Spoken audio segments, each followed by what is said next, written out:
بسم اللہ الرحمن الرحیم۔ اللہ کے نام سے شروع کرتا ہوں جو بڑا مہربان نہایت رحم والا ہے۔ 7 ذی الحجہ 317 کو بحرین کے حاکم ابو طاہر سلیمان قرامطی نے مکہ معظمہ پر قبضہ کر لیا۔ خوف و ہراس کا یہ عالم تھا کہ اس سال 317 کو حج بیت اللہ شریف نہ ہو سکا، کوئی بھی شخص عرفات نہ جا سکا۔ یہ اسلام میں پہلا موقع تھا کہ حج بیت اللہ موقوف ہو گیا۔ اسی ابو طاہر قرامطی نے حجر اسود کو خانہ کعبہ سے نکالا اور اپنے ساتھ بحرین لے گیا۔ پھر بنو عباس کے خلیفہ مقتدر باللہ نے ابو طاہر قرامطی کے ساتھ فیصلہ کیا اور 30,000 دینار دے دیے۔ تب حجر اسود کو خانہ کعبہ کو واپس کیا گیا۔ یہ واپسی 339 کو ہوئی۔ گویا 22 سال تک خانہ کعبہ حجر اسود سے خالی رہا۔ جب فیصلہ ہوا کہ حجر اسود کو واپس کیا جائے گا تو اس سلسلے میں خلیفہ وقت نے ایک بڑے عالم محدث شیخ عبداللہ کو حجر اسود کے حصولی کے لیے ایک وفد کے ساتھ بحرین بھجوایا۔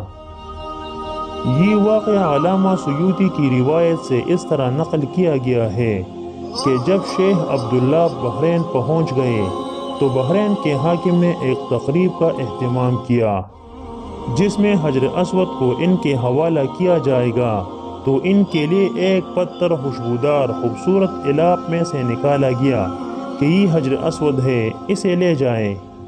محدث عبداللہ نے فرمایا کہ نہیں، بلکہ حجر اسود میں 2 نشانیاں ہیں۔ اگر یہ پتھر اس معیار پر پورا اتر گیا تو یہ حجر اسود ہوگا اور ہم لے جائیں گے۔ پہلی نشانی یہ کہ پانی میں ڈوبتا نہیں، دوسری یہ کہ آگ سے گرم بھی نہیں ہوتا۔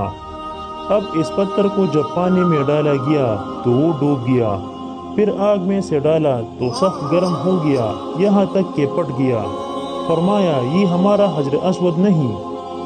پھر دوسرا پتھر نکالا گیا، اس کے ساتھ بھی یہی عمل ہوا اور وہ پانی میں ڈوب گیا اور آگ پر گرم ہو گیا۔ فرمایا ہم اصل حجر اسود کو لیں گے۔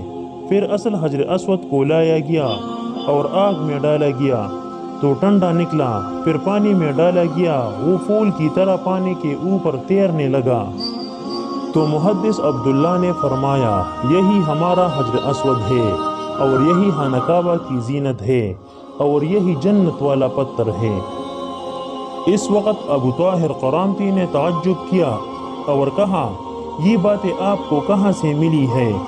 تو محدث عبداللہ نے فرمایا یہ باتیں ہمیں جناب رسول اللہ صلی اللہ علیہ وآلہ وسلم سے ملی ہے کہ حجر اسود پانی میں ڈوبے گا نہیں اور آگ سے گرم نہیں ہوگا۔ ابو طاہر نے کہا کہ یہ دین روایات سے بڑا مضبوط ہے۔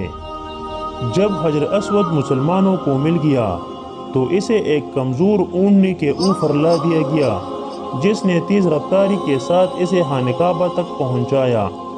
اس اونٹنی میں زبردست قوت آ گئی، اس لیے کہ حجر اسود اپنی مرکز بیت اللہ کی طرف جا رہا تھا۔ لیکن جب اسے خانہ کعبہ سے نکالا گیا اور بحرین لے جا رہے تھے تو جس اونٹ پر لایا جاتا وہ مر جاتا، حتیٰ کہ بحرین پہنچنے تک 40 اونٹ اس کے نیچے مر گئے۔ ناظرین، ویڈیو پسند آنے کی صورت میں چینل کو ضرور سبسکرائب کریں اور دوستوں کے ساتھ شیئر کریں تاکہ ان کی بھی رہنمائی ہو۔